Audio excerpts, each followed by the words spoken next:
Deixa aí a sua Bíblia aberta em Lucas 17, do verso 27 ao 30. Deixa eu fazer aqui uma breve síntese. O arrebatamento, irmãos, é claramente um evento singular no Novo Testamento. Tessalonicenses 4:16, 1 de Paulo aos Coríntios no capítulo 15, João no capítulo 14, Mateus 24 no versículo 32 e um monte de outros textos no Novo Testamento nos mostram claramente que vai acontecer a qualquer hora um evento por nome arrebatamento. Esse nome foi dado pelo apóstolo São Paulo na sua primeira epístola aos irmãos de Tessalônica, aos Tessalonicenses, no capítulo 4, no versículo 17, onde ele diz que o mesmo Senhor descerá do céu e os mortos em Cristo ressuscitarão primeiro, depois nós, os que estivermos vivos, na ocasião do retorno de Cristo, seremos arrebatados a encontrar o Senhor nos ares.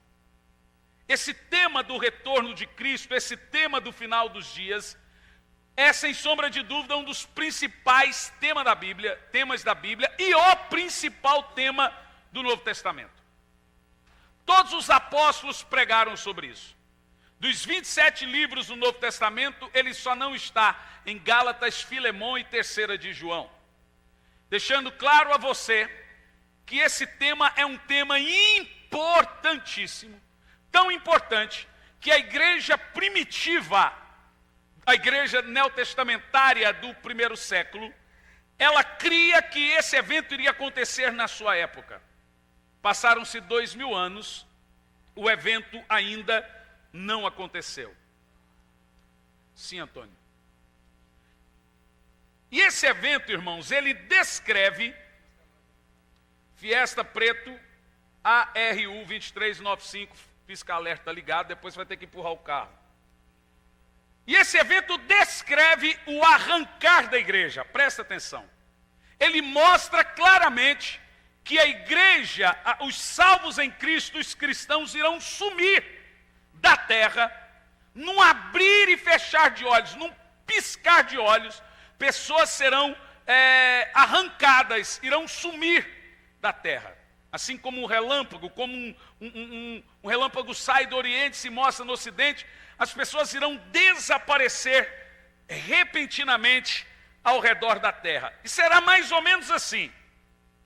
Todos nós que estamos em Cristo, o termo estar em Cristo sugere aqueles que andam com Jesus, aqueles que obedecem à Escritura Sagrada, aqueles que caminham com Deus. Todos nós que estamos em Cristo seremos tomados, tirados aqui da terra.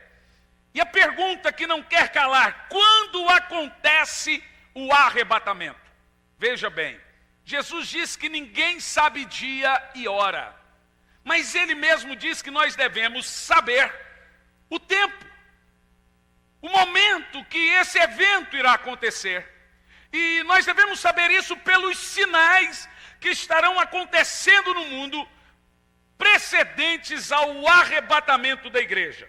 Em duas situações, quando o Senhor vai arrebatar a igreja, em primeiro lugar, Romanos 11, versículo 25, quando terminar o tempo dos gentios.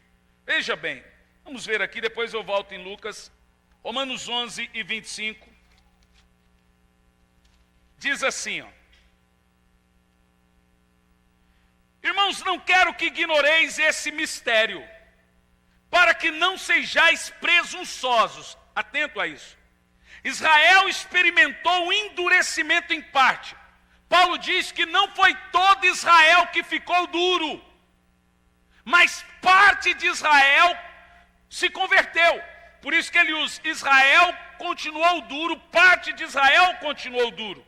E ele diz assim, que Israel continuará sem se converter até que termine o tempo dos gentios. Esses gentios aqui somos nós. O apóstolo São Paulo sugere que chegará um momento em que nosso tempo como cristãos irá acabar. Um tempo em que a pregação não será mais pregada. Um tempo em que o Senhor vai chegar para a igreja e vai dizer: pare de pregar, acabou o tempo de vocês. Paulo diz que quando o tempo dos gentios acabar, volta e recomeça o tempo de Israel. Nesse tempo, quando esse tempo acabar, é porque está perto ou vai acontecer o arrebatamento da igreja. Segundo lugar, qual é o momento, o tempo do arrebatamento da igreja? Quando completar o número de salvos. Vou dizer de novo. Quando completar o número de salvos. Abra Apocalipse, capítulo 6.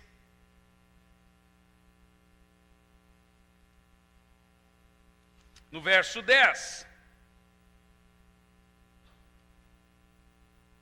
Diz assim: eles exclamavam com grande voz: até quando, ó soberano, santo e verdadeiro, esperas para julgar os que habitam em toda a terra e vingar o nosso sangue? No verso 11: então para cada um deles foi entregue uma vestidura branca, e foi orientado que eles aguardassem ainda um pouco de tempo, até que se completasse o número dos seus irmãos, que como eles deveriam ser mortos da mesma forma. Uau! Você observou? Aqui fala de um grupo de cristãos que estão lá no céu, que foram mortos nas arenas pelos leões e gladiadores romanos, ou cristãos que foram mortos na Grécia, na Pérsia, os salvos do Senhor que morreram ao decorrer do tempo. E agora eles estão lá no céu dizendo: Senhor, o Senhor vai deixar barato esse crime que o mundo cometeu conosco? O Senhor fala: descanse mais um pouco, porque eu estou esperando completar o número de salvos, e aí eu vou trazer vingança. Nós não sabemos. Literalmente nós não sabemos, de acordo com esse texto, qual é esse número. Porém é fato que quando entrar em algum lugar um folheto entregue, em algum lugar um carro de som passando, um filme evangélico, uma cruzada evangelística, alguma mensagem, quando acontecer do último cristão se converter, em algum lugar do globo, o Senhor sabe quem é esse indivíduo. No exato momento que esse indivíduo levantar sua mão ou em se entregar a Cristo, é o momento exato do arrebatamento da igreja. Por isso que o Senhor diz que Jesus não voltou ainda, porque Ele quer que nenhum pereça. Na realidade, Ele não quer que esse ou esses que ainda não vieram, não pereçam. Então o Senhor está tendo paciência, porque ainda tem salvos para se converterem. Portanto, você pode imaginar que talvez seja hoje esse dia. Você já imaginou se é em Campo Largo, hoje nesse culto, que o último eleito, salvo do Senhor, que o Senhor sabe lá na sua eternidade, na sua presciência, que ele iria vir, ele iria se converter? Pode ser hoje, pode ser a qualquer hora, pode ser a qualquer momento. Porém, Apocalipse 6, versículo 10 e 11, diz que no exato momento que o último salvo, o último eleito vier ao Senhor, vai acontecer o retorno de Cristo. Então, quando isso vai acontecer? Todos os textos que falam desse evento, sobre o arrebatamento, no Novo Testamento, falam com bastante propriedade e minuciosos detalhes. Quando isso acontecerá? Deixa eu recapitular aqui. Arrebatamento é quando a igreja será tirada, arrancada, pessoas somem. A Bíblia diz que 2 estarão no campo, um levado, outro deixado. 2 estarão numa cama, um levado, outro deixado. 2 estarão no moinho, um levado, outro deixado. Aviões caindo, carros batendo, pessoas dirigindo, vão sumir. Pessoas vão sumir de todo o globo terrestre. Quem são esses que vão sumir? Os salvos, os que conhecem o Evangelho, aqueles que mantêm a palavra da fé e suportam o sofrimento com paciência. Esses irão sumir ao redor da terra. Quando isso vai acontecer? Algumas pessoas acreditam que esse evento do arrebatamento acontece no final de um evento que a Bíblia chama de grande tribulação. Grande tribulação é um termo dado para 7 anos de caos no mundo. Crise econômica, 7 anos de guerras, de fomes, a terça parte da terra morrendo, guerra nuclear, terceira guerra mundial. A Bíblia tem essa profecia. Bombas de nitrogênio sendo esparramado por todo o globo terrestre, pestes. Pronto, 7 anos de angústia e de sofrimento no mundo. Isso é chamado de tribulação. Isso está escrito na Bíblia. Governos caindo. Algumas pessoas acreditam que a igreja ficará aqui nesses 7 anos, suportará esse evento, e no final dos 7 anos ela será arrebatada, arrancada da terra. Outros acreditam que a igreja vai ficar aqui até o meio desses 7 anos, e aí será arrebatada. Outros acreditam que a igreja irá antes dos 7 anos, antes de começar esse tempo de sofrimento, a igreja será tirada. No que eu acredito? Pasmem, eu não acredito que a igreja irá depois. Eu não acredito que a igreja irá no meio. E eu não acredito que a igreja irá antes. E agora? Qual nome se daria para esse tipo de pregador? Porque você tem que ser um dos 3.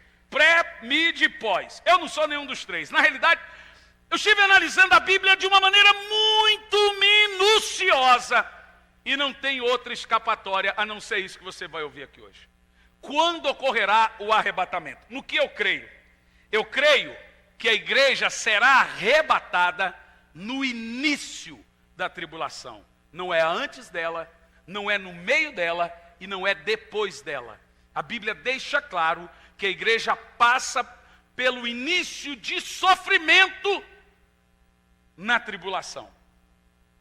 Eu não sei se isso é 1 semana, 2 meses, mas ela passa pelo início desse sofrimento, no início da tribulação, ela é arrebatada no início dos 7 anos de tribulação. Porém, justamente por causa de alguns fatos que ocorrerão na tribulação, que a igreja deve ser arrebatada. Você vai ouvir coisas aqui hoje surpreendentes. Justamente por fatos que acontecem no início da tribulação, que acontece o rapto e o arrebatamento da igreja. Primeira coisa, a igreja não deve aceitar a marca da besta, então ela não pode comprar ou vender. Ou seja, a marca da besta, o que é isso? A igreja não come, não veste, não terá higiene, não terá combustível para seus carros, não terá dinheiro para pagar impostos de suas casas ou carros, aluguel de suas casas, luz, água, telefone, internet. A igreja começará a viver aqui de uma maneira complicada, como se ela não fizesse parte desse mundo. Então, de fato, a igreja começando a viver no início de uma tribulação, a sofrer com isso, ela não encontrará espaço aqui nesse mundo para habitar. Para isso, faremos como Jesus. Usaremos como exemplo as cidades de Sodoma e Gomorra. Quando Jesus foi falar do arrebatamento, ele citou Sodoma e Gomorra. Abra sua Bíblia lá em Lucas 17.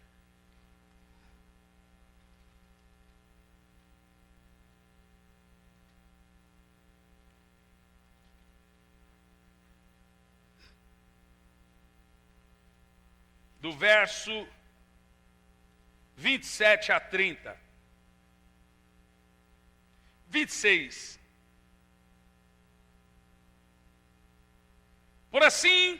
Pois assim como aconteceu nos dias de Noé, também será nos dias do Filho do Homem.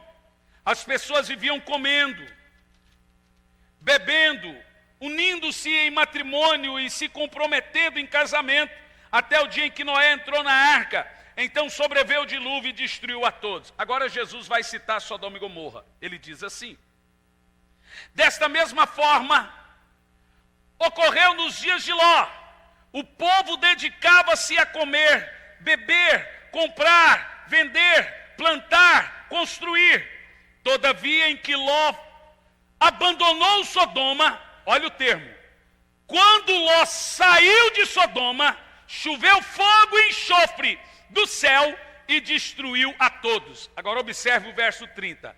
Olha como Jesus diz: e acontecerá exatamente assim no retorno do Filho do Homem. Repita comigo: acontecerá exatamente assim.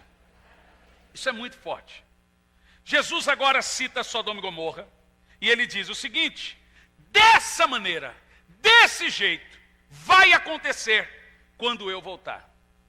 E uma coisa interessante de Sodoma e Gomorra é que ele diz que esperou Ló sair da cidade. Só quando Ló saiu da cidade que choveu fogo e destruiu a cidade. Uma coisa interessante, aonde Ló estava quando o juízo começou a descer em Sodoma e Gomorra? Juízo não é só destruição. Antes de Deus trazer juízo, ele tem que justificar o juízo. Para isso ele permite o homem pecar até esgotar a sua taça de pecado. Prestes ao juízo, precedentes ao juízo, o homem precisa esgotar a taça da ira de Deus. Olha o que os anjos disseram: os pecados de Sodoma e Gomorra chegaram até o céu e esgotaram. Faz parte do juízo temerário de Deus o homem pecar até não querer mais. A nação pecar, leis que pecam, leis que agridem a Deus, o homem pecar, para depois Deus justificar o seu juízo. Portanto, Sodoma e Gomorra começou a viver dessa maneira. A Bíblia Sagrada fala de uma família. Ló estava em Sodoma e Gomorra. Quando os anjos do juízo, 2 anjos, foram chegar em Sodoma e Gomorra para destruir a cidade, eu lhes pergunto, aonde Ló estava quando esses anjos chegaram para destruir a cidade com juízo? Pega a sua Bíblia. Gênesis 19. Ora, se Jesus disse que Sodoma e Gomorra é o melhor e o maior exemplo do retorno de Cristo, que ele diz, acontecerá exatamente assim, devemos de uma maneira muito minuciosa interpretar isso e decifrar esse código do arrebatamento da igreja. Gênesis 19, no versículo 14, diz assim, é Gênesis, pastor Hernani, não Êxodo. Então Ló correu e foi falar com os homens que iam. Olha, presta atenção, na terça passada eu falei que as filhas de Ló tinham um esposo, na realidade elas tinham noivos. Elas iam se casar recentemente. Mas a Bíblia Sagrada diz que quando os anjos disseram que ia destruir a cidade, no verso 14, Ló correu e foi falar com os homens que iam se casar com suas filhas. E eles diziam, levanta-se, sai desse lugar, porque o Senhor vai destruir a cidade. Todavia eles pensaram que estivessem apenas brincando. Ao raiar de aurora, os anjos insistiram que Ló, ordenando, levanta, toma tua mulher, as tuas filhas que aqui se encontram, para que elas não pereçam com o castigo que virá sobre essa cidade. Olha para mim. Quando Ló estava chegando, ou quando os anjos estavam chegando em Sodoma, Ló estava de fora da cidade. O sistema daquela cidade estava completamente destruído. Todos os direitos de Ló e da sua família tinham sido tirados. Eles não se sentiam mais parte de Sodoma. A Bíblia Sagrada diz que Ló chorava e se amargurava por causa dos pecados de Sodoma. Ló já não fazia mais parte da sociedade. Ló já não fazia mais parte das festas. Ló já não era convidado para mais nada. Então a Bíblia diz que ele ficava na porta da cidade, do lado de fora do sistema de Sodoma e Gomorra, chorando, amargurando-se pelos pecados daquela cidade, até que o juízo vem. Jesus disse que é exatamente dessa maneira. Assim como Sodoma e Gomorra viveremos nossos últimos dias aqui nesse mundo. Todos os nossos direitos serão tirados. Seremos arrancados de nossas casas. Perderemos nossos cartões de créditos. Perderemos nossos créditos. Perderemos nossos nomes. Não teremos identidades, pois tudo estará num chip inteligente. Passaporte, identidade, cartão de crédito, tudo estará em uma marca, que a Bíblia chama de marca monetária da besta. É uma marca monetária de um governo, já falaremos sobre isso. Nós não teremos mais dinheiro, porque será uma moeda única e não em espécie. E a igreja vai iniciar esse processo. E eu vou provar para você na Bíblia que a igreja passa pelo início desse processo. Não iremos ir em bancos, não teremos trabalhos, não teremos roupas, passaremos frio, nos esconderemos inicialmente em florestas, cavernas, porque nós seremos tirados das nossas casas. Tudo isso inicialmente porque nós iremos rejeitar a marca da besta. Quem está entendendo comigo aí? A menos que você queira participar, inicialmente, do grande projeto imposto pelo anticristo, que vai trazer uma abundância, dinheiro, você vai falar, meu Deus, agora que a coisa ficou boa para mim. Esse será o nosso breve, rápido destino. O destino do cristianismo. Porém, nessa hora final, muitos irão sucumbir ao medo, à tentação, à sensação de conforto, de bem-estar, que está próximo a se iniciar no mundo. Uma moeda forte, única, um governo poderoso, que vai trazer estabilidade financeira, mas nós não. Nós iremos resistir. Nós não faremos parte desse sistema do final dos tempos, como Jesus está comparando Sodoma e Gomorra com esses dias. As leis não serão compatíveis com a nossa fé.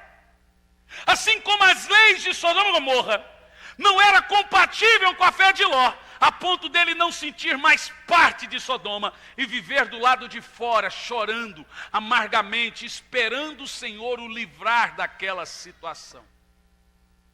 Lembra o versículo 30 que Jesus disse, acontecerá exatamente assim.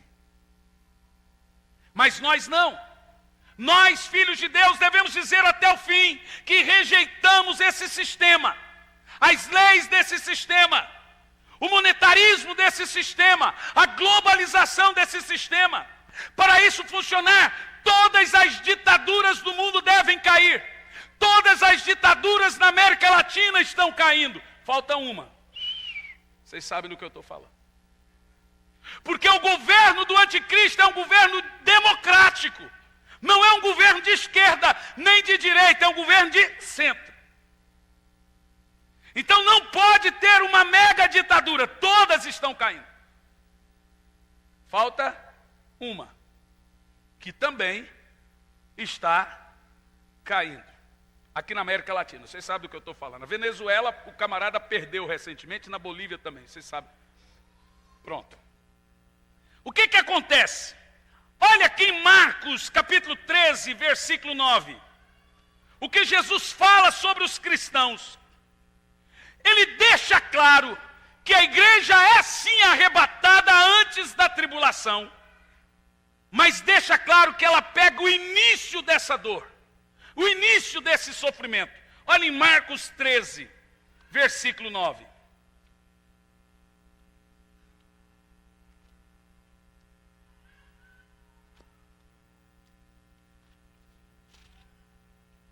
Você não tem noção que você vai ouvir aqui hoje. Olha o que ele diz aqui. Ficai vós alertas, pois muitos denunciarão aos tribunais. Você será denunciado, entregue aos tribunais e sereis açoitados nos templos. Por minha causa vos farão comparecer na presença de governadores e reis, e isso constituirá em testemunho para eles. Pois é indispensável que primeiro o evangelho seja anunciado em todas as nações. Você percebe que essa perseguição, essa prisão a crentes, é antes do retorno de Cristo? Jesus fala, é indispensável, vocês serão entregues. As pessoas vão dizer, tem um aqui, que não aceita a nossa lei. Ló vivia em Sodoma, e as pessoas disseram a Ló, você não aceita nossos costumes.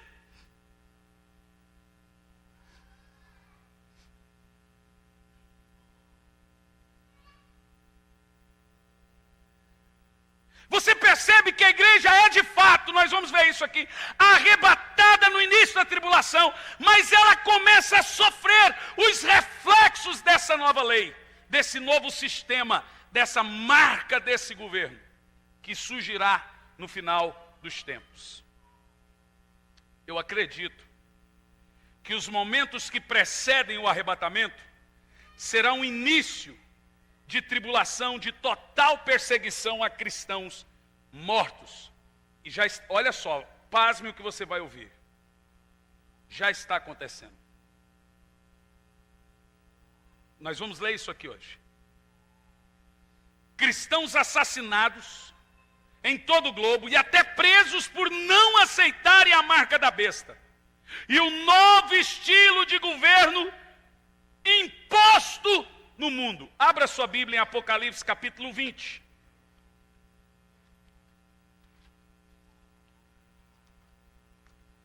No versículo 4. Isso aqui é poderoso. Isso aqui é impressionante. Olha o que diz. Olhei, João está tendo uma visão do final dos tempos. Olhei e vi alguns tronos, e foi entregue o poder de julgar aos que neles se assentaram. Vi as almas dos que foram mortos, o que, gente? Meu Deus. Nós estamos vendo cristãos degolados nesses dias? Quem está vendo nos jornais, na internet, quem está vendo? João diz, vi as almas dos que foram degolados por causa do testemunho de Jesus e da palavra de Deus, e não adoraram a besta, e nem tampouco a sua imagem, e não receberam a marca da besta na testa e nas mãos. Eles reviveram e reinaram com Cristo por 1000 anos. Olha para mim aqui. Está claro para você que a igreja começa a sofrer os reflexos da tribulação? Está claro para você que antes da tribulação nós viveremos um reflexo dela, um sofrimento precedente a essa tribulação, um sofrimento de cristãos perdendo a cabeça, de cristãos indo a tribunais, de cristãos sendo perseguidos, e quando nós virmos uma multidão de cristãos sendo perseguidos, esse sofrimento é porque o arrebatamento acontecerá próximo a este evento. A marca da besta. Eu lhes pergunto, qual era a marca do governo, qual é a marca do governo FHC? Quando você lembra de um governo, você lembra da marca dele. Qual é a marca do governo Fernando Henrique Cardoso? Plano Real. Agora vamos esquecer a corrupção. Eu sei que é difícil. Qual é a marca do governo Lula? Bolsas, social, não é isso? Qual é a marca? Qual é a marca do governo Dilma?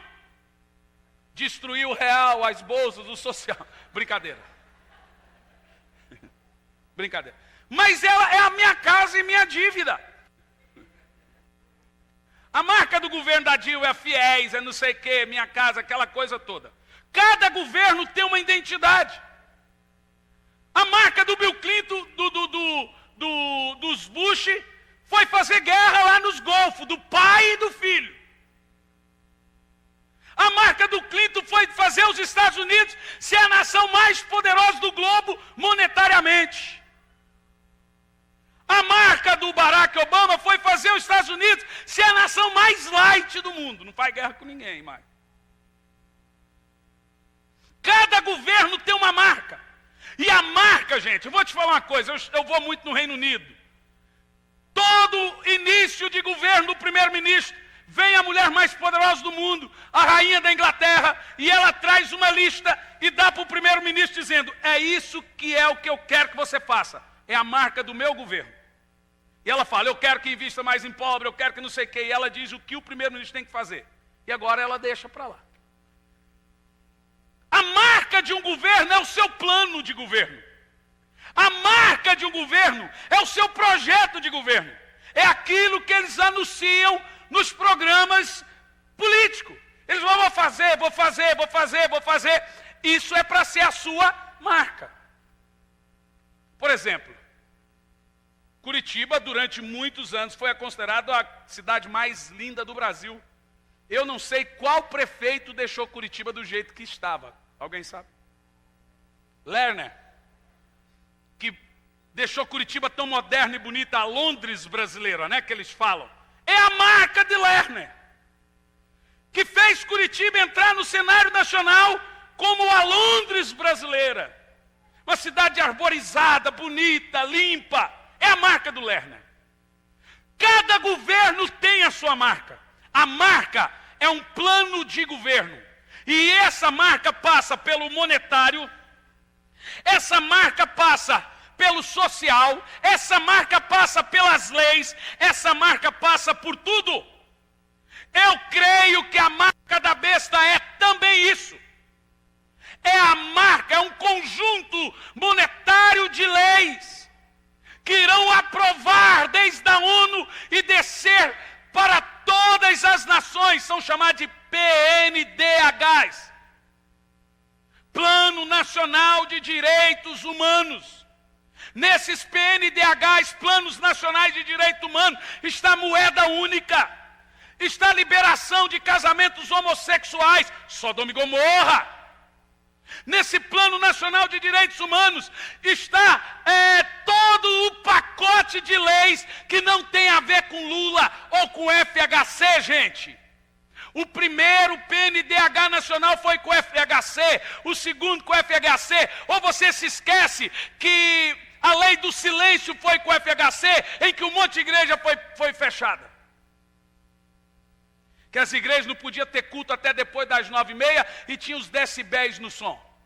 Quem criou isso não foi o PT, foi PSDB, porque não tem a ver com partido, não tem a ver com uma coisa ou outra, tem a ver com a marca. O apóstolo São Paulo diz que o espírito do anticristo já está operando no mundo. E a arma dele é fazer com que essas leis sejam aprovadas. Nós temos que lutar, vamos lutar. Mas o mundo vai se tornar tão incompatível com a nossa fé.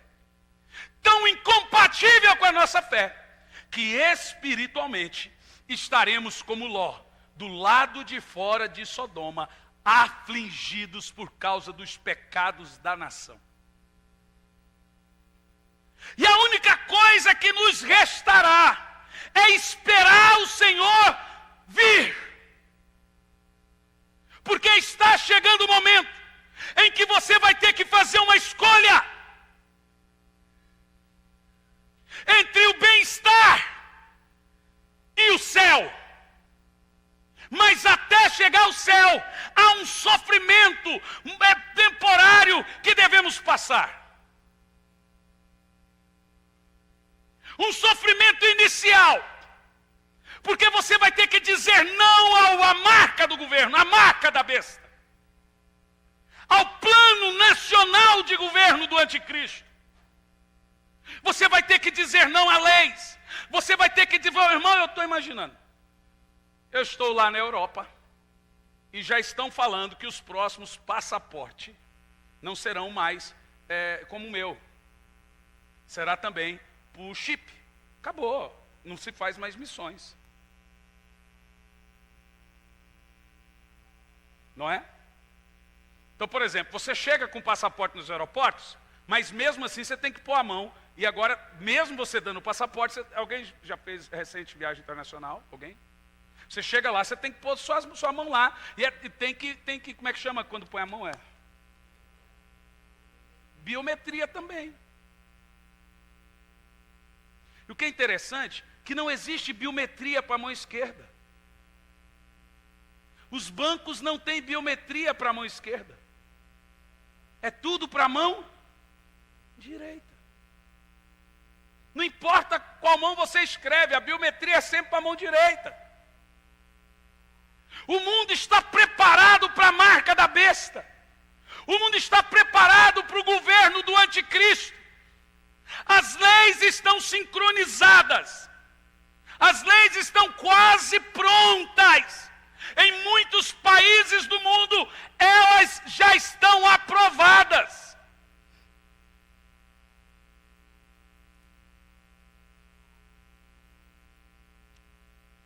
As ditaduras todas devem cair. Governos do mundo devem ser alinhados com o pensamento do mundo todo. No entanto, esse pacote todo irá ferir milhares de pessoas. Essa marca irá ferir a nossa fé. Irá ferir o seu... Você vai ter que se preocupar. Como que eu vou sustentar minha família? Muitos irão sucumbir e ser tentados a esse sofrimento, ao conforto. O seu nome, você vai perder seu nome. Você terá que suportar esse momento. Você terá que suportar essa dor. Jesus falando sobre Sodoma e Gomorra. Acontecerá exatamente assim. Ele diz, quando Ló saiu de Sodoma e Gomorra, caiu fogo do céu, no verso 29. E ele diz no verso 30, desse jeito vai acontecer. Vocês não prestaram atenção? Leia de novo. Lucas 17, 29, verso 30. Está muito claro no texto. Jesus está nos arremetendo, nos levando a estudar Gênesis, a história de Sodoma e Gomorra, para saber como acontecerá nos dias que antecedem o arrebatamento. Ele diz, fiquem atentos. A Bíblia diz que a história de Sodoma e Gomorra, em Judas, capítulo 1, não Judas Iscariote, mas Judas, irmão de Jesus, ele diz que Sodoma e Gomorra servem de exemplo para os nossos dias.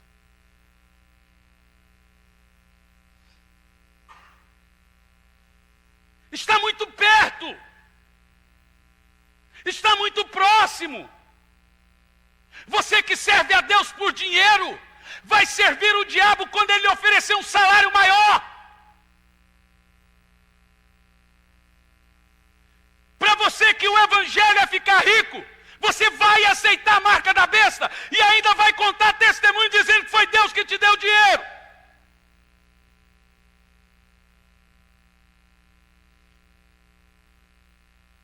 Você percebe o jogo do diabo?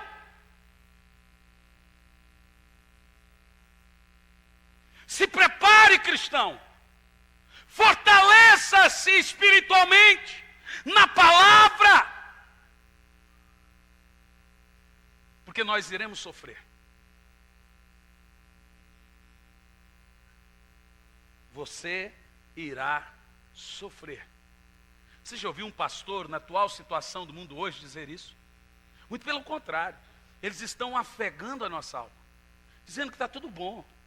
Descanse, tome um café, beba um chá, que a coisa está ótima. Está tranquilo, está favorável.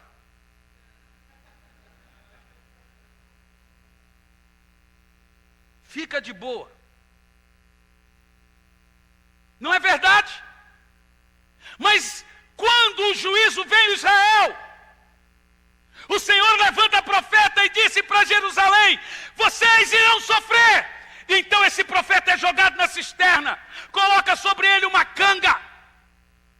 Ele é detonado, batem nele, chamam ele de profeta do caos. Então ele diz assim, vocês, falsos profetas, que estão afegando a alma das pessoas, pois bem, eu vou dizer a vocês, essa igreja e aqueles que nos assistem, se prepare. Você irá sofrer. Como você vai reagir? Ou como você deve reagir já? Porque o sofrimento já veio. Ele já está no mundo. Só no ano passado, 50 mil cristãos foram degolados na Ásia.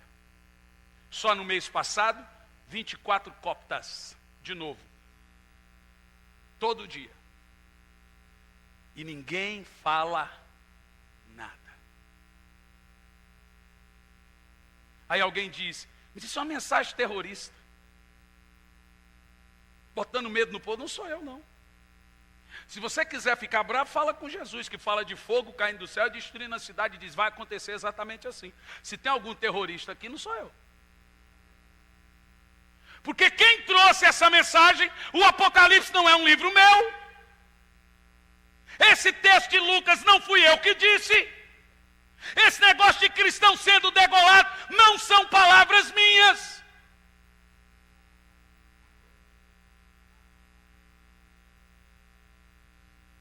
Há algo soprando no mundo hoje. E os ventos da globalização é também os ventos do anticristo. Os ventos da globalização e os ventos do anticristo também nos indicam. A Bíblia diz, quando essas coisas começarem a acontecer, olhe para o céu. Sabe por quê? Porque não tinha para onde Ló olhar. Ele olhava para um lado, pecado, homem com homem, mulher com mulher, podridão. E a Bíblia diz que havia muita prosperidade também em Sodoma. Então a única coisa que restava para Ló era ficar do lado de fora do governo, do lado de fora do sistema. Deixa eu te falar uma coisa, não se envolva. A Bíblia diz, quando essa bagunça começar a acontecer, que nós já estamos vivendo, olhe para o céu, porque está vindo o seu Redentor. Ele está vindo. Meus irmãos, nós estamos caminhando sobre páginas da Bíblia. Nós estamos próximos, perto, muito perto do arrebatamento da igreja. Mas para isso, nós também estamos perto de sofrermos terrivelmente. Diga comigo, terrivelmente. Aqui há uns fatos. Primeiro fato, porque a igreja será arrebatada no início da tribulação. Ela não aceita a marca da besta. Então ela não pode comprar, não pode vender, não pode se higienizar, não tem onde dormir, não tem nome, não tem crédito, não tem gasolina, não tem casa. Qual é o nome disso? Zumbi. Os errantes. Você não percebe? Os errantes andando sujos pela rua. E as pessoas dizendo, matem eles. Sem ter o que comer. Sem ter o que fazer. Só esperando a ocasião do Senhor arrebatar, arrancá-lo dessa terra. Os errantes, sem documento, sem casa, sem comida, sem roupa, somos nós. Sou eu e você. O mundo está preparado para persegui-lo, porque você não irá aceitar a marca desse sistema das leis. E quem não cumpre lei faz o quê, gente? É preso. E denunciado. Veja que em Marcos 13 diz, vocês serão entregues aos tribunais. Segunda coisa, por que o avivamento, segundo princípio, por que o avivamento, o arrebatamento vai acontecer já? A total incompatibilidade dos cristãos e o mundo, veja bem, é a total incompatibilidade dos cristãos e o mundo que irá trazer o arrebatamento para a igreja. Vamos ler Apocalipse 3:10. Esse texto é o texto mais forte que eu já li nos últimos tempos. E você sabe que a gente lê isso, passa, repassa, e você não percebe. Apocalipse 3, verso 10. Isso aqui, gente, é muita revelação. Obrigado, Senhor, por trazer luz a isso. Porque esse texto fala de duas coisas: de tribulação e sofrimento. Olha o texto. Porque destes atenção à minha exortação quanto a suportar o que, gente? Os sofrimentos. Agora, olha o texto. Porque você prestou atenção quanto a suportar os sofrimentos, com paciência, eu de igual modo te livrarei da tribulação que virá sobre o mundo para pôr à prova a todos. Uau! Quantas vezes eu já li esse texto? Veja que o texto fala que eu não passo pela tribulação, mas antes dela tenho que suportar o sofrimento com paciência. Então a igreja não sai. Deixa eu, nem a marca da besta eu conheço. A igreja ainda sofre os reflexos dessa tribulação.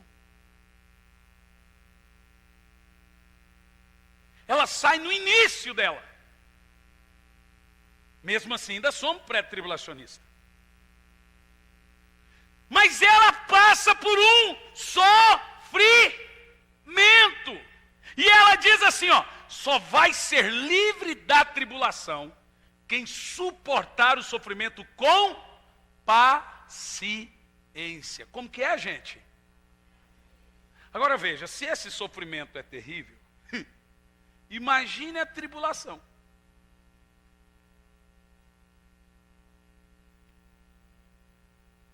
Você percebeu agora?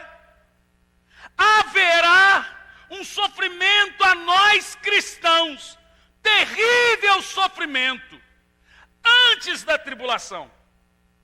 Nós cristãos não passaremos por essa tribulação, mas teremos que sofrer esse sofrimento antes da tribulação com muita paciência.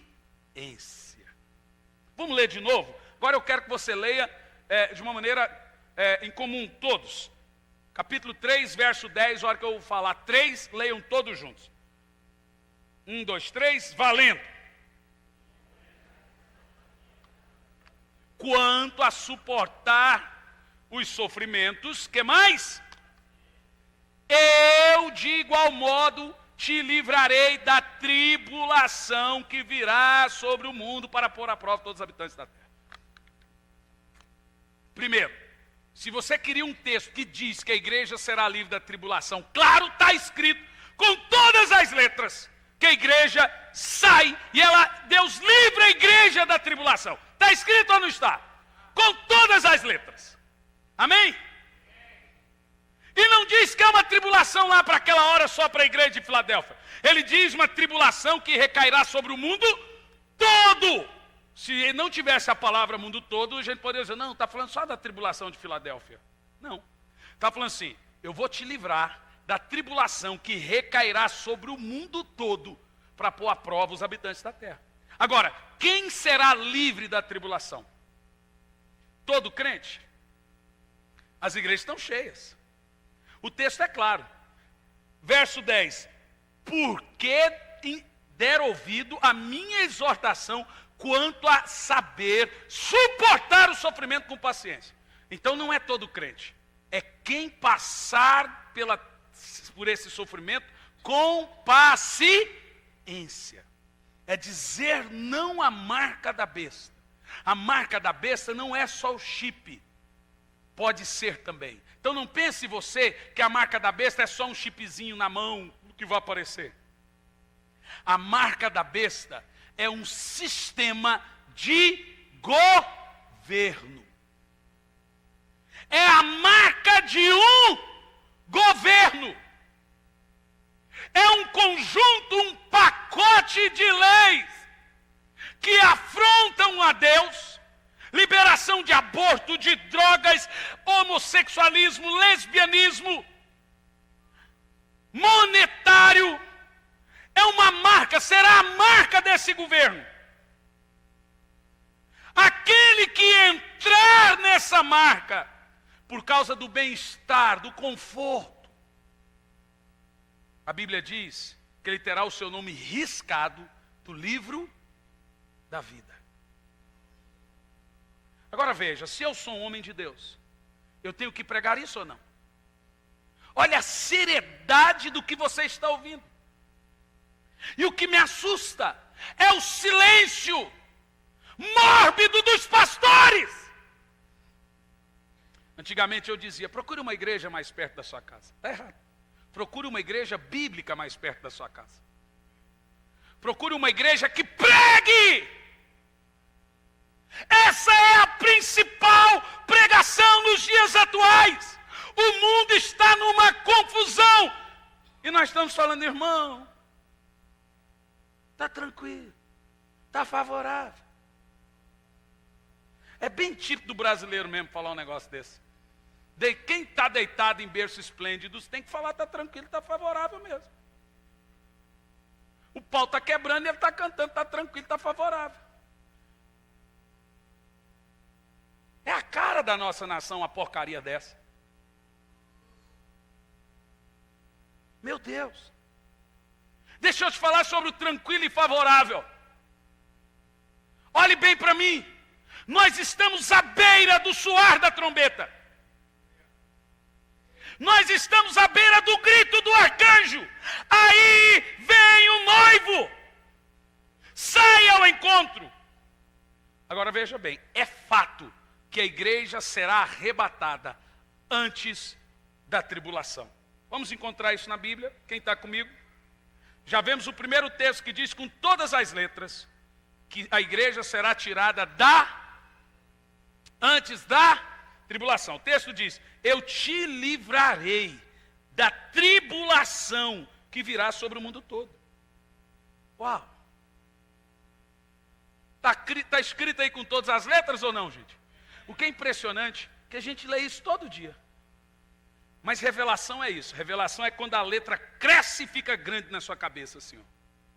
Ela explode. Como que eu não percebi isso?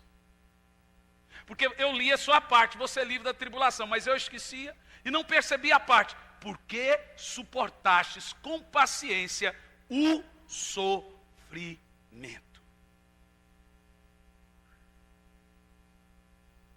Isaías 26, versículo 20.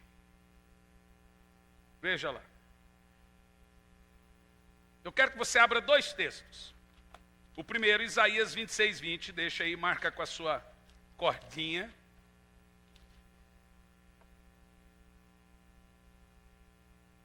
(19, 14). Jesus disse que acontecerá exatamente como em Sodoma e Gomorra.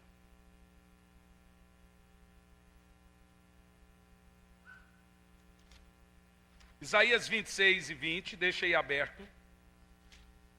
E Gênesis 19. Vamos ler primeiro Gênesis 19.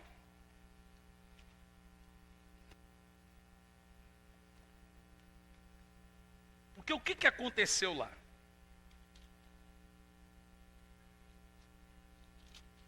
(19, 14).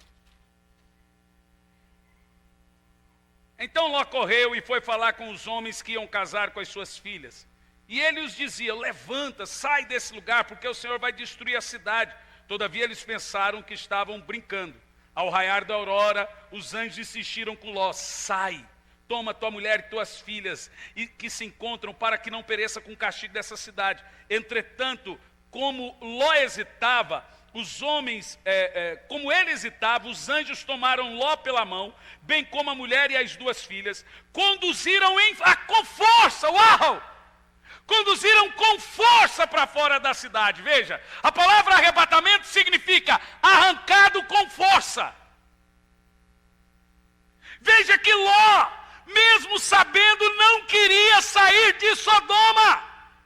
Os anjos arrancaram Ló com força. Arrebataram Ló de dentro da cidade e tiraram de Sodoma.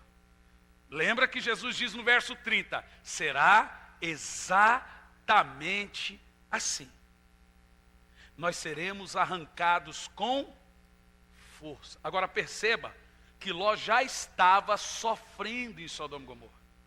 A Bíblia diz que todos os dias ele era afligido pelos pecados da cidade. Estão percebendo o que eu estou falando? A tribulação de Sodoma foi o fogo cair. O sofrimento foi a aflição que Ló era submetido todos os dias. Prosseguindo o texto, verso 17. Verso 16 ainda. Entretanto, como Ló hesitava, os anjos tomaram pela mão, bem como sua mulher e suas filhas, e os tiraram com força. Os deixaram a salvo. Uau! Agora olha como diz o texto. Fora da cidade pelo misericordioso amor que o Senhor teve para com eles. Verso 17. Assim que os anjos tiraram da cidade, um dos anjos recomendou a Ló: livra-te, salva a tua vida depressa, não olhes para trás, nem pares em lugar nenhum durante a tua jornada pela planície. Foge para a montanha, a fim de não sofrer com os demais. Olha lá o texto, verso 18. Ló, no entanto, argumentou: não, meu senhor, rogo-te, eis que teu servo encontrou graça aos teus olhos, mostra uma misericórdia a meu respeito, salva minha vida, mas eu não conseguirei chegar até a montanha, sem que esse fogo primeiro me atinja, e eu morra também. Ló então aponta: eis ali uma pequena cidade, ela está próxima, é possível que eu consiga chegar até lá. Ló diz: permita que eu fuja depressa para lá, mesmo sendo tão pequena, lá encontrarei abrigo e estarei a salvo. Diga: pequena cidade. Olha a revelação de Deus, verso 21. Então respondeu os anjos: faço-te ainda essa graça, não destruirei a cidade aonde estás. Fuja-te para lá, porque enquanto você não sair de Sodoma, nada eu posso fazer nesse lugar. E no versículo anterior diz que era a misericórdia de Deus com Ló. A Bíblia diz que a família de Abraão antes do dilúvio representa a igreja. A família de Ló antes do fogo representa a igreja. E os anjos dizem: enquanto você não chegar em Zorá, eu não posso destruir Sodoma. Jesus diz que acontecerá o que, gente? Exatamente assim. Agora vamos em Isaías 26, versículo 20.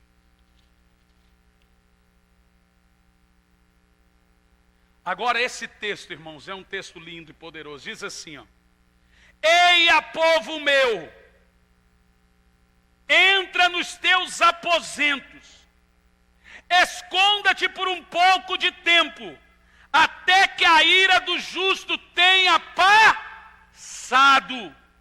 Porque Yahvé está para sair do seu domicílio, a fim de punir os crimes dos habitantes da terra, e a terra confessará os seus delitos de sangue.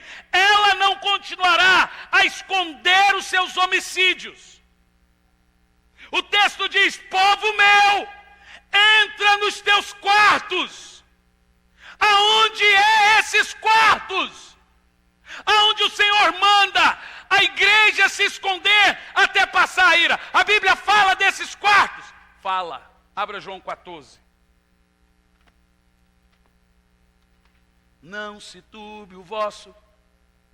Vamos lá. Crede em Deus e também em mim.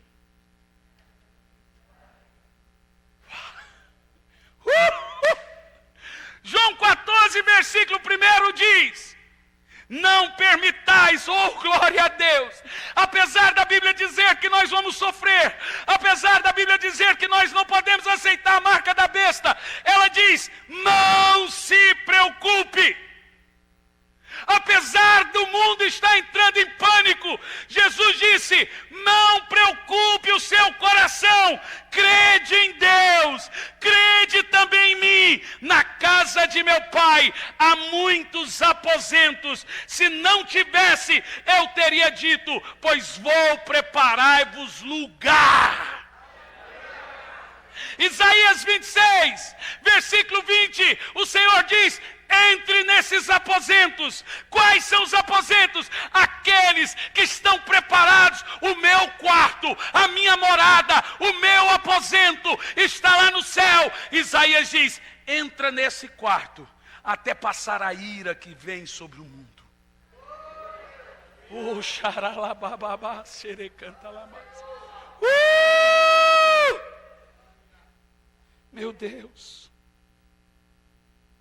No verso 3: e quando eu for e vos tiver preparado um lugar, virei de novo e vos levarei para mim, para minha casa, a fim de que onde eu estiver, vós estejais também. Meu Deus, gente, a Bíblia é uma sistemática perfeita. Apesar da profecia ser assustadora, Jesus olha para você e diz: não preocupe o seu coração, crede em Deus e crede em mim. Eu vou cuidar de você, eu vou tirar você da terra. Você vai passar por um sofrimento inicial, mas antes de vir a grande tribulação sobre o mundo, eu vou te livrar, eu vou te arrebatar. Assim como o Senhor tirou, os anjos tiraram Ló na marra de Sodoma e Gomorra, Ele vai nos arrebatar dessa terra. Ele vai nos arrancar. Isso é chamado na Bíblia também de o segundo êxodo. É quando o Senhor tirou o povo de Israel do Egito na marra. Agora eu lhe pergunto: antes do Egito ser completamente destruído, o Senhor trouxe sofrimento em Israel. Trouxe ou não trouxe? Israel sofreu os reflexos das pragas do Egito? Sofreu ou não sofreu? Mas o Senhor tirou eles antes de destruir o Egito. A igreja vai sofrer inicialmente. Na realidade, ela já está sofrendo inicialmente. Ela já está vivendo reflexos. Aqui no Ocidente, não muito. Mas no Oriente, na Ásia, bastante. Igrejas estão sendo queimadas. Vocês viram? Vocês estão acompanhando? Eles estão prendendo crente dentro de igreja e queimando igreja inteira, com 500, com 1.000, com 3.000 pessoas dentro da igreja. Quem está acompanhando isso? Em contrapartida, no último culto na Nigéria, 1 milhão de pessoas 700 mil pessoas se converteram num culto. Gente, não adianta, essa estratégia é errada. Mata 10, nasce 100, mata 100, nasce 1.000, mata 1.000, nasce 1 milhão. Crente tem sangue sementeira. Aonde sangue de crente é derramado, nasce crente.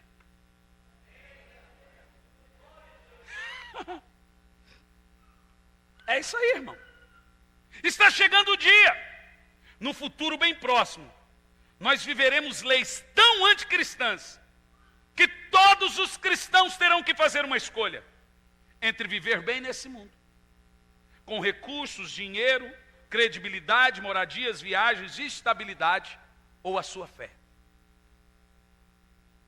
Ou seja, o mundo se tornará incompatível a nós por causa da marca da besta. Besta não é um monstro. Besta representa um governo forte, um homem forte. Alexandre Grande, o grande, que não era tão grande assim, o título dele era a besta. Júlio César, o codinome dele era a besta, porque era um governo forte. Não era tão forte assim, mas era forte. Quando a Bíblia usa besta, ela não está falando do monstro mitológico. Ela está falando de um governo sisudo, com testa de ferro, cheio de leis e um plano de governo. O mundo se tornará tão incompatível por causa dessa marca de governo. Então nós começaremos a sofrer. E a Bíblia diz que nós teremos que sofrer com paciência. E logo em seguida a esse sofrer com paciência, vem o arrebatamento. E em seguida do arrebatamento vem a grande tribulação. Quem será livre da tribulação? Aqueles que dizem não ao sistema de governo do anticristo, seja ele qual for, a um pacote governamental dos senhores do mundo. Você não pode se deixar seduzir. Cuidado com igrejas que não pregam isso, ou com igrejas que pregam contra isso. É hora de pastores, homens de Deus, abrirem a boca e dizer para as suas igrejas: arrependa-te. Você que está afastado, volta para o Senhor, porque está perto da trombeta soar. A qualquer hora, você vai ouvir o som da trombeta. Uma das coisas que a Bíblia diz é que as crianças teriam sonhos. As crianças na nossa igreja estão tendo sonhos. Quase todas as nossas crianças estão tendo sonhos. Por onde eu vou pregando, irmão, já são 70 países pregando a palavra. Crianças me contam sonhos. Aí o engraçadinho me ouve falar isso na internet e fala: igreja que vive de sonho. Apocalipse é o quê, Pedro Bó? Apocalipse é visão, rapá!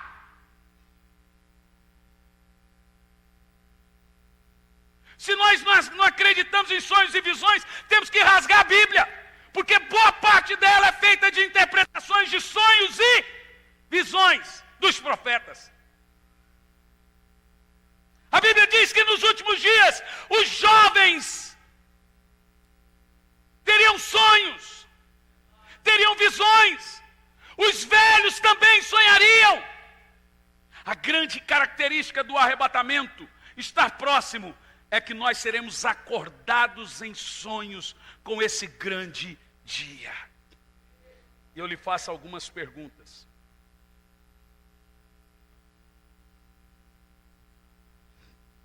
Estamos perto da nossa grande provação, que devemos passar com paciência. Portanto, o crente que não está forte em Deus, o crente que vem no culto uma vez por mês, 2 vezes por mês, 3 vezes por mês, 4 vezes por mês, que eu acho pouco. O crente que não lê a Bíblia, que não ora, não vai ter força para isso, gente. E eu falo com você com amor e carinho. Se fortaleça. Volte-se para o Senhor. Morra antes de morrer, antes que seja tarde. A porta é estreita, mas ainda está aberta. Diga sim a Ele, antes dele dizer: não te conheço. Todos que estão afastados, aí vai chegar no grande dia. As pessoas vão chegar: mas Senhor, eu saí da igreja, porque eu me decepcionei com o pastor, me decepcionei com outro irmão. Jesus vai dizer: quem morreu por você? Foi o pastor ou fui eu? Foi o outro irmão ou foi eu?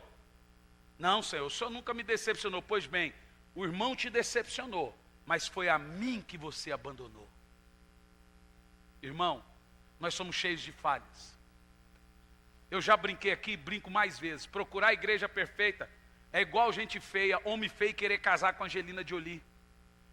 Mulher feia querer casar com Brad Pitt. É incompatível. O dia que você achar uma igreja perfeita, não vai para lá não, você vai estragar a igreja. Igreja imperfeita porque a igreja é feita de pessoas. E pessoas são cheias de defeitos. Olha, irmão, eu acho que não tem nenhum pastor que decepciona mais as pessoas do que eu. Tem hora que o meu estupim sobe, eu mando os outros embora. Aqui já tem tempo que eu não faço isso, graças a Deus. Mando de altar. Quem pegou essa época horrível aqui na igreja? Mudou. Te perguntei nada, Amaral. Fica quieto aí, João Batista. Mas já, irmão. Tem hora que sobe o estopim, aí eu ponho os pés pelas mãos, aí eu falo: graças a Deus que eu tenho a minha esposa e o meu irmão, que são bem apacentadores. Eu decepciono as pessoas. Eu sou duro. Às vezes até mal educado. Verdade. Eu não paro na igreja, não visito. Se você me pede para pastor, só podia ir no meu aniversário. Não vou. Tem gente que fala, pastor, só pode me dar 15 minutos. Eu falei, já te dei 10, fala rápido. Falei, pastor, eu queria ter meia hora com você. Falei, irmão, meia hora é muito, pode ser 10 minutos? Eu sou um péssimo pastor, apacentando. Eu não tenho paciência de ouvir as pessoas. Tenho tentado mudar. Não está fácil. Você sentar, ficar ouvindo as pessoas. Irmão, eu faço 1000 coisas ao mesmo tempo. Eu durmo 5 horas por dia. A minha cabeça está sempre pilhada. Então uma pessoa chegar na minha frente, falar comigo, meia hora, ela conseguiu muita coisa. Mas eu tenho um grupo de pastores que são um tesouro. Que ouvem, que conseguem ouvir, que tem paciência. Eu fico vendo o pastor Samuel ouvindo e falo, meu filho, isso é meu herói. Mas isso é um ministério. É verdade ou não é? É assim que funciona. Deus me colocou aqui como um arauto, como um profeta. Talvez se eu tivesse todo esse amor, eu não teria coragem de falar tantas verdades, como a maioria não tem. Eu estou ciente que eu tenho a cabeça a prêmio. Como Paulo diz, a minha cabeça já está sendo oferecida como prêmio. Eu estou ciente que pregadores como eu já têm a data e a hora de morrer.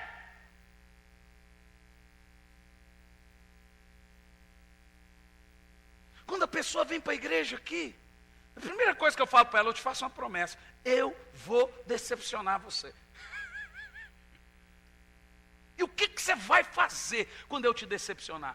Vai ficar nesse mimimi, esse pastor. Teve um que saiu da igreja. Porque eu cheguei, porque eu venho lá de Curitiba, irmão, 50 minutos. Eu estava aqui hoje de manhã, voltei, estava lá, voltei. Eu moro perto do aeroporto. Né? Se eu moro aqui, eu perderia avião direto por causa dessa rodovia. E aí eu falo, Senhor, eu tenho uma igreja. Deus fala assim, você não tem uma igreja. A sua paróquia é o mundo. Eu te trouxe às nações, seja o apóstolo das nações. Você tem um povo para apresentar. Irmão, você sabe quantas almas eu ganhei até agora, esse ano? Já são mais de 5.000 almas até agora, esse ano. Para Jesus, nós estamos no 3º mês. Você deveria sentir orgulho, mas não um orgulho diabólico, mas um orgulho de dizer assim, eu tenho um apóstolo na minha igreja, nunca me visitou, nem sabe meu nome, nem sabe quem eu sou, mas o cara não tem aonde dormir, fica longe da família 30 dias, não vê os filhos crescerem, mas está ganhando almas, e quando está aqui junto, prega. Essa semana eu passei a semana toda ensinando, lecionando.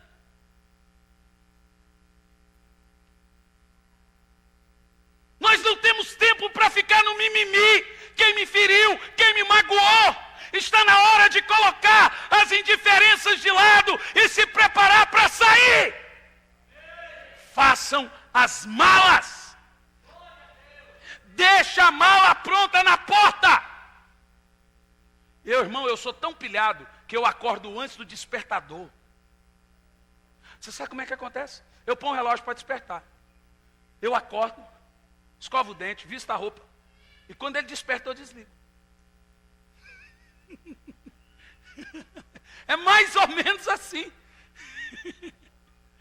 Fica comigo um pouquinho, você vai ver o que é bom para tosse.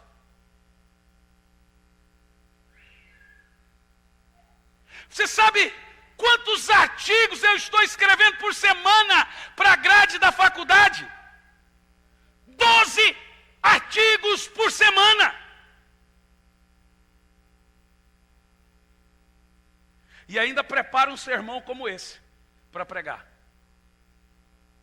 Sabe por que eu estou te dizendo? Se você olhar para o homem, às vezes esse pastor não é adúltero, mas é um grosso. Mais grosso do que Pedro, irmão. Só 2 de Pedro. Às vezes esse pastor não mente, mas não te visita. Às vezes o pastor Samuel é bonzinho, mas também deixa você fazer o que você quer. E eu vou pregar para ele, para a pastora Elisandra, eu vou pregar para meus pastores, a síndrome do bonzinho. O medo, agora ele mudou muito, mas ele tinha um medo de contrariar as pessoas, e você sabe que esse medo eu não tenho, é mesmo. Irmão, Se eu tivesse medo de contrariar as pessoas, eu não subia no altar para pregar e confrontar o pecado delas aonde eu vou. Irmão, está na hora de abandonar o mimimi. Está na hora de falar assim, quem vem para a igreja por causa de pessoas, sai da igreja por causa de pessoas. Quem vem para a igreja por causa de Jesus, não sai. Irmão, eu já fui muito duro, já decepcionei muitas pessoas. Já fiz brincadeira sem graça com muita gente, já fui grosso com muita gente, que estão aqui ainda me suportando.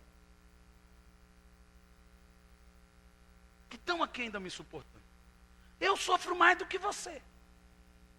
Porque eu não gosto de ser assim, mas quando viu já saiu. É rápido, irmão. Eu sou muito espontâneo. Então não pense você, não existe homens perfeitos. Por mais que o pastor não roube, seja uma pessoa séria, aqui na nossa igreja tem um relatório mensal financeiro. E nós vamos colocar no site para saber o que entra, o que sai da igreja. Aqui você não tem esse tipo de problema. Por mais que o pastor seja sério financeiramente falando, por mais que o pastor seja marido, eu fui pregar numa igreja agora, e o pastor falou, pastor, eu queria lhe convidar, tem 3 anos que você vem na minha igreja, mas eu tenho que te fazer uma pergunta, você ainda é casado com a mesma mulher? Eu falei, mas por que essa pergunta? Ele falou, irmão, porque hoje tem que fazer essa pergunta. Eu falei, claro, e ela é loira ainda até hoje, porque mulher não fica velha, fica loira.